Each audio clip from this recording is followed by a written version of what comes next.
I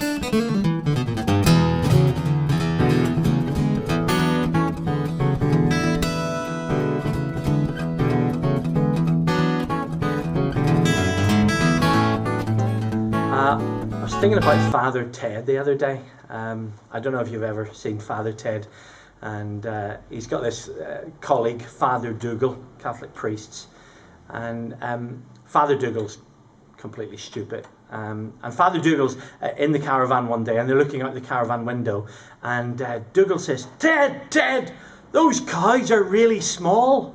Ted says, what do you mean the cows are really small? He said, the cows, they're really small. Look, I'm holding my hand up, and the cows are smaller than my hand. Look, Ted. And Ted looks at him and says, no, Dougal, the cows are big, far away.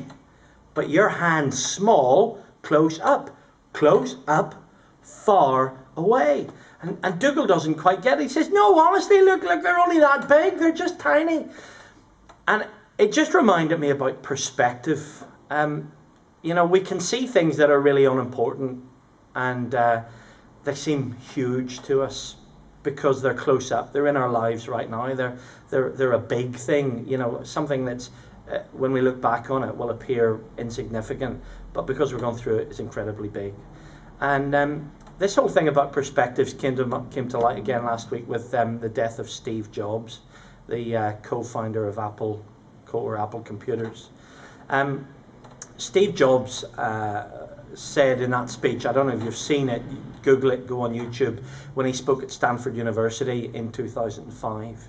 He said that someone told him, if you wake up every day and think, this could be the day I die, eventually one day you'll be right, which is true. But then he said that he's lived his life getting up every day, looking in the mirror and saying, if today was the last day I lived, would I do what I'm going to do today? And if for too many days the answer was no, then something's got to change. And he said that death is the best way of bringing into perspective what really is important in your life, what really matters. So I've been just thinking about that, perspectives, getting things in perspective, what's really important, what's not important.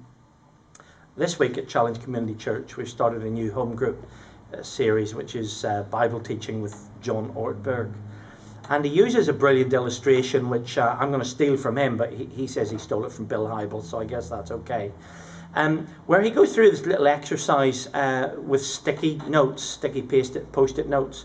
And he writes on these post-it notes the word temporary.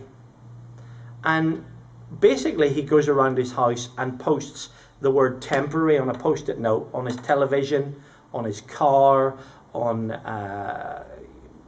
his furniture, on his iPod, on his laptop, and the word is temporary. It's not going to last. It's not forever. It's just for a season.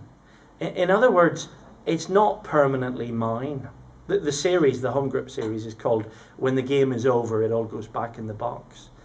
And that's exactly what happens. I don't get to keep any of it. It's temporary. The Bible says, naked I came from my mother's womb, and naked I will return.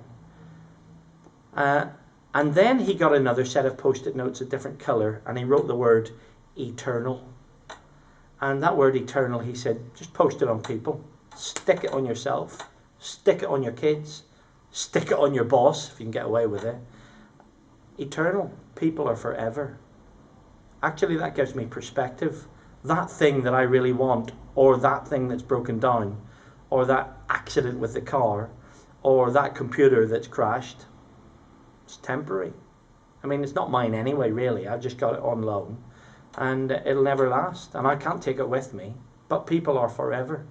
That brings perspective. It's the perspective that Jesus brings when Jesus says, don't store up for yourselves treasures on earth where moth and rust corrupt and destroy and thieves break in and steal, but rather store up for yourselves treasures in heaven where moth and rust don't destroy and where thieves can't break in and steal. So next time something that's far away seems really small and something that's up close seems really big, think about perspectives. What really matters? What's temporary and what's eternal? God bless you.